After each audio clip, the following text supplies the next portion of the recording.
Ukraine war, Zelensky calls for just punishment for Russia. Russia must face just punishment over its invasion of Ukraine, President Volodymyr Zelensky has told the UN General Assembly in New York.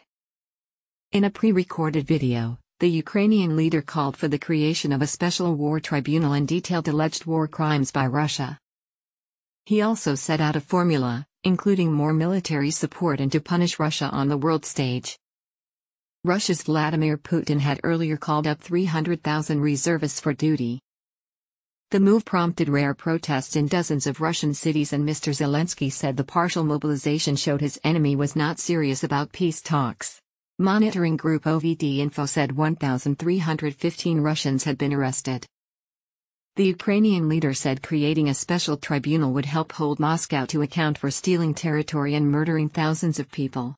His address on Wednesday received a standing ovation from many of the session's attendees. Despite Russia's decision to bolster its military campaign, the two sides took part in the biggest exchange of prisoners since the start of the war. In a deal brokered by Saudi Arabia, 215 fighters were returned to the Ukrainian side, including 10 foreigners, while Russia took back 55 soldiers.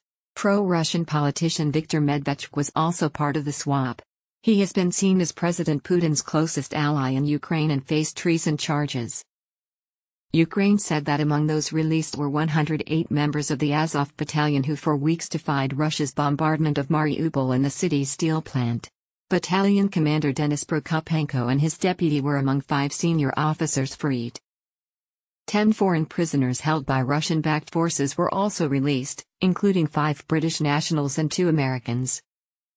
Putin orders partial mobilization of troops after facing setbacks. West condemns Russian plans for sham Ukraine votes. The Russians risking freedom to protest Putin's invasion. In his UN address, Mr. Zelensky condemned Russian plans to stage so-called referendums on joining Russia in occupied areas of Ukraine.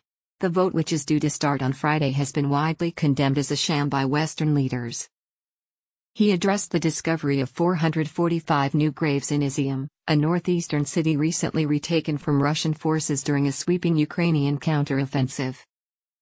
Mr. Zelensky detailed allegations of war crimes in the city, including against one man said to have been castrated and murdered. "Why are the Russian military so obsessed with castration?" he asked. The word punishment cropped up some 15 times in Mr. Zelensky's speech, and was the first of his 5 non-negotiable conditions for peace. Russia must face consequences for its aggression, he said, through further sanctions and by the UN stripping Moscow of its powerful role as a permanent Security Council member. He also called for Ukrainian lives to be protected, and for the country's internationally recognized borders to be respected. As his 4th and 5th conditions, he called for new security guarantees for Kiev, and for the world to unite in calling out Moscow's armed aggression.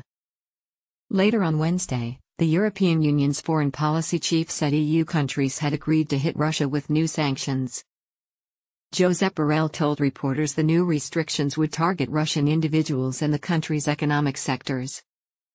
Sporting his signature green t-shirt in his video, Mr. Zelensky thanked the 101 countries at the UN which voted to allow him to address the assembly in a video rather than in person.